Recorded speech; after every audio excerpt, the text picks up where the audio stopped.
ನಮಸ್ಕಾರ ಸ್ನೇಹಿತರೆ. ಕರ್ನಾಟಕ ಸರ್ಕಾರದ ಮಹತ್ವಾಕಾಂಕ್ಷೆಯ ಗ್ಯಾರಂಟಿ ಯೋಜನೆಗಳಲ್ಲಿ ಅತ್ಯಂತ ಜನಪ್ರಿಯ ಯೋಜನೆ ಅಂದರೆ ಅದು ಗೃಹಲಕ್ಷ್ಮಿ. ಪ್ರತಿ ತಿಂಗಳು 2,000 ರೂಪಾಯಿ ನೆರವು ನೀಡಿ ಮಹಿಳೆಯರ ಆರ್ಥಿಕ ಸಬಲೀಕರಣಕ್ಕೆ ನೆರವಾಗುವ ಉದ್ದೇಶದಿಂದ ಆರಂಭವಾದಂತಹ ಈ ಯೋಜನೆ ಇದೀಗ ಭಾರೀ ಪ್ರಶ್ನೆಗಳ ಸುಳಿಯಲ್ಲಿ ಸಿಲುಕಿದೆ.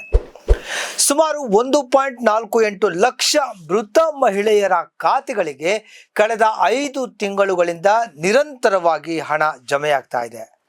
ಒಟ್ಟು 128 ಕೋಟಿ ರೂಪಾಯಿಗಳಷ್ಟು ಸಾರ್ವಜನಿಕ ಹಣ ವರ್ಗಾವಣೆಯಾಗಿರೋದು ಬೆಚ್ಚಿ ಬೀಳಿಸೋ ಸಂಗತಿ. ಇದು ಕೇವಲ ಒಂದು ತಾಂತ್ರಿಕ ದೋಷ ಅಲ್ಲ, ಇದು ಆಡಳಿತ ಮೇಲ್ವಿಚಾರಣೆ, ಮಾಹಿತಿ ನಿರ್ವಹಣೆ ಮತ್ತು ಸಾರ್ವಜನಿಕ ಹಣದ ರಕ್ಷಣೆಯಲ್ಲಿನ ಗಂಭೀರವಾದಂತಹ ವೈಫಲ್ಯದ ಸಂಕೇತ ಆಗಿದೆ. ಒಂದು ಕಡೆ ಸರ್ಕಾರದ ಖಜಾನೆ ಮೇಲೆ ಗ್ಯಾರಂಟಿ ಯೋಜನೆಗಳ ಭಾರ ಹೆಚ್ಚಾಗ್ತಾ ಇದೆ ಅನ್ನೋ ಚರ್ಚೆಗಳು ನಡೀತಾ ಇದೆ. ಮತ್ತೊಂದೆಡೆ ಮೃತಪಟ್ಟ ಫಲಾನುಭವಿಗಳ ಖಾತೆಗಳಿಗೆ ಹಣ ಜಮೆಯಾಗ್ತಾ ಇರೋದು ಆಡಳಿತದ ಕಾರ್ಯಕ್ಷಮತೆಯ ಬಗ್ಗೆ ಗಂಭೀರವಾದಂತಹ ಅನುಮಾನಗಳನ್ನ ಹುಟ್ಟುಹಾಕಿದೆ. ಅತ್ಯಂತ ಆಶ್ಚರ್ಯದ ಸಂಗತಿ ಏನಪ್ಪಾ ಅಂತಂದ್ರೆ, ಈ ಹಣ ಹಲವೆಡೆ ಮೃತರ ಸಂಬಂಧಿಕರಿಂದ ATM ಮತ್ತು UPI ಮೂಲಕ ವಾಪಸ್ ಪಡೆಯಲಾಗ್ತಾ ಇದೆ ಅನ್ನೋ ಆರೋಪಗಳು ಕೂಡ ಕೇಳಿ ಬಂದಿವೆ. ಇದು ಕೇವಲ ವ್ಯವಸ್ಥೆಯ ದೋಷವಾಗಿದ್ರೆ ಒಂದು ವಿಷಯ, ಆದರೆ ತಿಳಿದಿದ್ದು ಹಣ ಬಳಸಿಕೊಂಡಿದ್ರೆ ಅದು ಕಾನೂನುಬದ್ಧವಾಗಿ ವಂಚನೆಯ ವ್ಯಾಪ್ತಿಗೆ ಬರುವ ಪ್ರಶ್ನೆಯೂ ಕೂಡ ಉದ್ಭವಿಸುತ್ತೆ. ಸರ್ಕಾರದ ವಿವಿಧ ಇಲಾಖೆಗಳ ನಡುವೆ ಮಾಹಿತಿ ವಿನಿಮಯದ ಕೊರತೆ ಈ ಸಮಸ್ಯೆಯ ಮೂಲ ಕಾರಣವಾಗಿದೆ.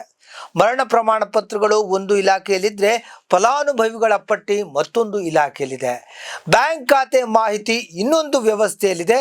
ಈ ಎಲ್ಲ ಮಾಹಿತಿಗಳು ಪರಸ್ಪರ ಸಂಪರ್ಕ ಹೊಂದದ ಪರಿಣಾಮವಾಗಿ ಮೃತರ ಹೆಸರಿನಲ್ಲಿಯೇ ಹಣ ಬಿಡುಗಡೆಯಾಗ್ತಾನೆ ಬಂದಿದೆ. ಇದಕ್ಕಿಂತಲೂ ಗಂಭೀರವಾದ ಸಮಸ್ಯೆ ಏನಪ್ಪಾ ಅಂತಂದ್ರೆ, ಬ್ಯಾಂಕ್ ಖಾತೆ ಒಂದು ವ್ಯಕ್ತಿಯದ್ದಾಗಿದ್ರೆ ಅದಕ್ಕೆ ಲಿಂಕ್ ಆಗಿರೋ ಮೊಬೈಲ್ ಸಂಖ್ಯೆ ಮತ್ತೊಬ್ಬರದಾಗಿದೆ. ಇದು ಕೇವಲ ತಾಂತ್ರಿಕ ದೋಷ ಅಲ್ಲ, ಭವಿಷ್ಯದಲ್ಲಿ ದೊಡ್ಡ ಪ್ರಮಾಣದ ಹಣಕಾಸು ವಂಚನೆಗಳಿಗೆ ಅವಕಾಶವನ್ನು ಕಲ್ಪಿಸುವ ಅಪಾಯಕಾರಿ ವ್ಯವಸ್ಥೆಯಾಗಿದೆ. ಯಾವುದೇ ಕಲ್ಯಾಣ ಯೋಜನೆಯ ಯಶಸ್ಸು ಅದರ ಉದ್ದೇಶದಲ್ಲ, ಅನುಷ್ಠಾನದಲ್ಲಿದೆ.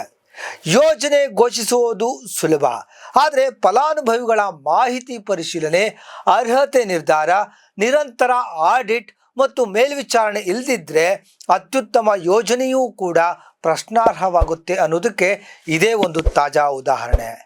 ಈ ಪ್ರಕರಣದಲ್ಲಿ ಸರ್ಕಾರ ಸಂಪೂರ್ಣ ಫಲಾನುಭವಿಗಳ ಪಟ್ಟಿಯನ್ನು ಮರುಪರಿಶೀಲನೆಯನ್ನು ಮಾಡೋದಕ್ಕೆ ಮುಂದಾಗಿರೋದು ನಿಜಕ್ಕೂ ಸ್ವಾಗತಾರ್ಹ.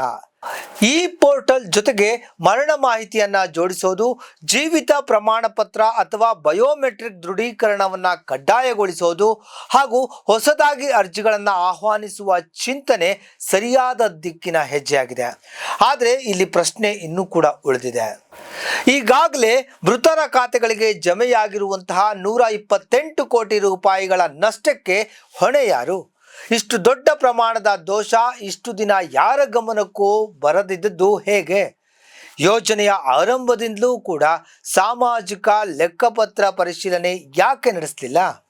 ಈ ಪ್ರಶ್ನೆಗಳಿಗೆ ಉತ್ತರ ದೊರೆಯದೆ ಹೋದರೆ ಇದು ಕೇವಲ ಒಂದು ಯೋಜನೆಯ ಸಮಸ್ಯೆಯಾಗಿ ಉಳಿಯೋದಿಲ್ಲ, ಸರ್ಕಾರದ ಎಲ್ಲ ಕಲ್ಯಾಣ ಯೋಜನೆಗಳ ವಿಶ್ವಾಸಾರ್ಹತೆಯ ಮೇಲೆಯೇ ಜನರಲ್ಲಿ ಅನುಮಾನವನ್ನ ಮೂಡಿಸುತ್ತೆ.